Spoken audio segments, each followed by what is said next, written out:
Épp 100 éve az Est-újság mozgófilmes melléklettel kezdte gyarapítani profilját.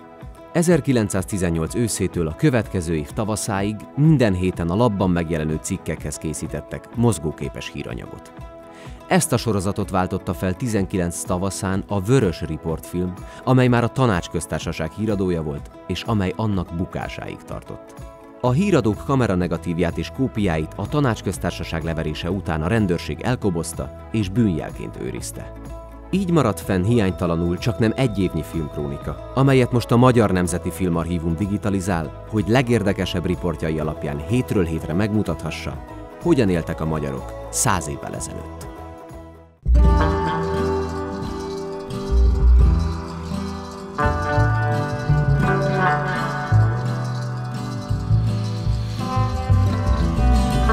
Rég nem volt olyan élénk forgalom a budapesti tőzsde szabadságtéri épületében, a későbbi tévészékházban, mint az 1918-as év utolsó előtti napján. A forradalom utáni első tőzsdenapon ugyanis korlátozás lépett életbe, mely határozatlan időre megtiltott minden üzletkötést az utolsó, október 30-ai záró árfolyam alatt.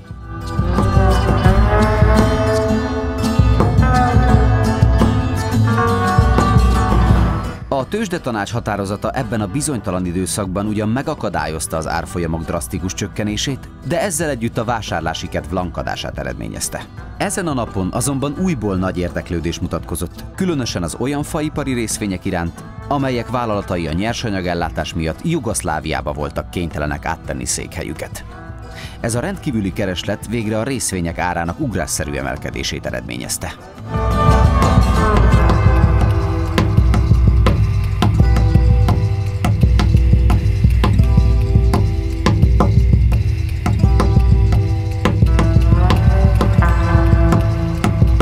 A külügyminisztérium vezetésével megbízott államtitkár működését sokfelől támadták megválasztása óta, így december 28-án benyújtotta lemondását, amit az aznap esti minisztertanácson el is fogadtak.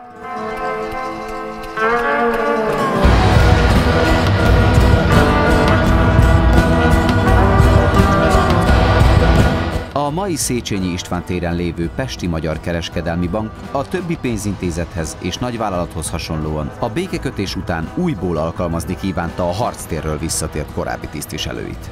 Ezzel azonban a helyükre ideiglenesen felvett alkalmazottak elbocsátására kényszerült, amire válaszul az állását vesztett 258 tisztviselő december 28-ára a bank székháza, vagyis a mai belügyminisztérium épülete elé tüntetést szervezett.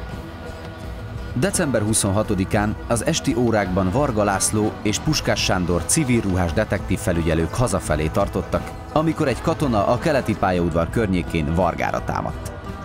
A parkból ekkor hirtelen 5 katona ugrott elő, akik bevonszolták a detektívet a bokrok mögé és megpróbálták kifosztani. Puskás kollégája segítségére sietett, és miután az egyik támadó bajonettet rántott, a rendőr a helyszínen agyonlőtte.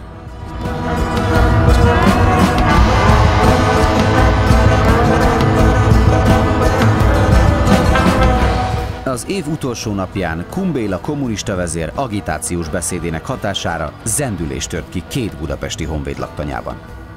A katonák egy része a várba indult, hogy a hadügyminisztérium előtt tiltakozzon az újonnan megválasztott miniszter, Festetics Sándor ellen. Ennek hírére a rendőrfőkapitányság a Budapesten található népőrségi és karhatalmi különítményt a Lánchíd budai és pesti hídfőjéhez vezényelte, egy részüket pedig a várba, ahol gépfegyverekkel felfegyverkezve várták a zendülőket. A rendőri óvintézkedéseknek köszönhetően összeütközésre végül nem került sor.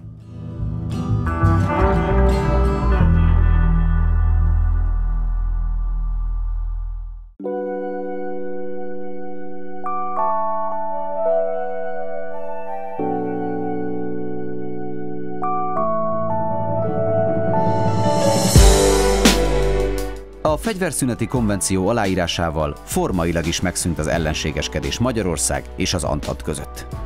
A megállapodás értelmében mintegy 50 000 francia, angol és olasz katona érkezését várták Budapestre, kiknek feladata a fegyverszüneti feltételek végrehajtásának és az állami rend fenntartásának ellenőrzése volt.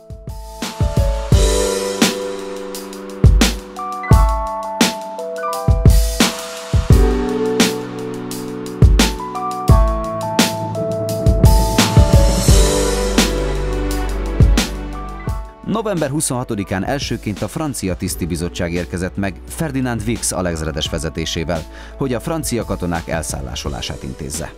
Az első 200 főnyi különítmény december 11-én ért Budapestre, majd őket egy jóval nagyobb egység követte december 31-én. 3 vonaton mintegy 800 katona és 400 ló érkezett Budapestre.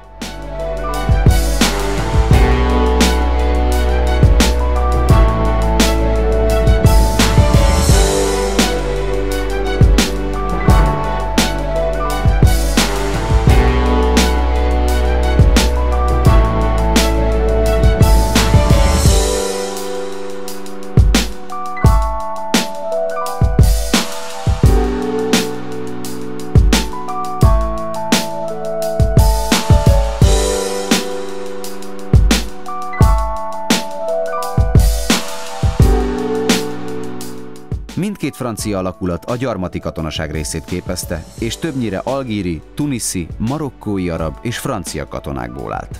Az ok, amiért főként gyarmati katonák érkeztek Budapestre, hogy az európai francia katonaság a háború befejeztével már nem szívesen teljesített szolgálatot, s egyre többen szöktek haza a táborokból. A gyarmatiaknak Magyarországon erre nemigen volt lehetőségük. A nyugati pályaudvaron úgynevezett összekötő tisztek fogadták őket, akik francia nyelven irányították őket szálláshelyükre. Az első csapategységeket Rákospalotán és a Lehel úti Albrecht laktanyában, míg a tiszteket a Britannia szállóban szállásolták el.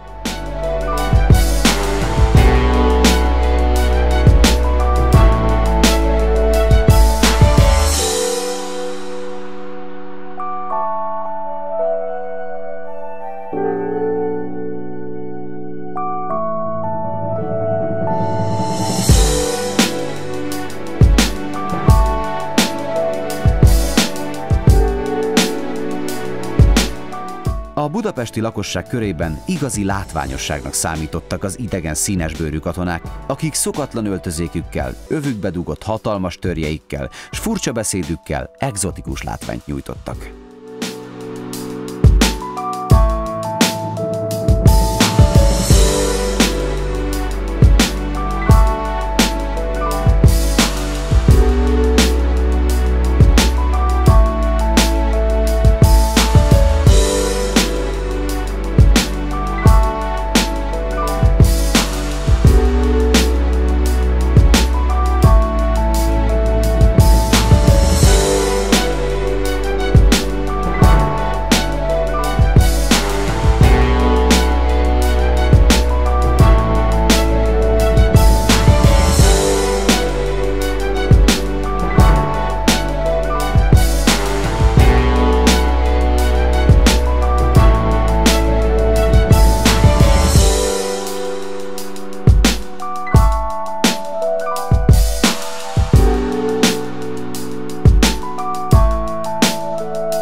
Még november végén a francia tisztibizottsággal érkezett Budapestre az a fiatal francia törzsőrmester, kinek temetésére december 8-án vasárnap délután került sor a Farkasréti zsidó temetőben.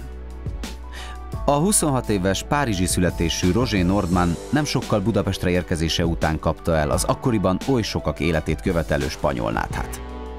Halála előtt a budai helyőrségi kórházban ápolták.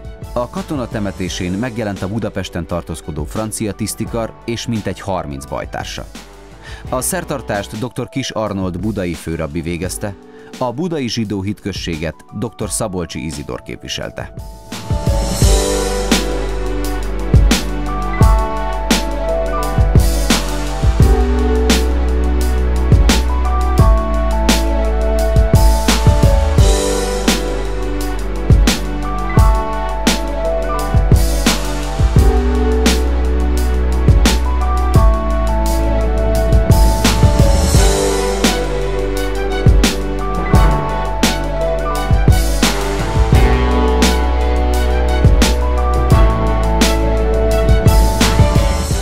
A francia nyelvű gyászbeszéd után sírba helyezték a koporsót, melyre a tisztek és a katonatársak is vetettek egy-egy rögöt.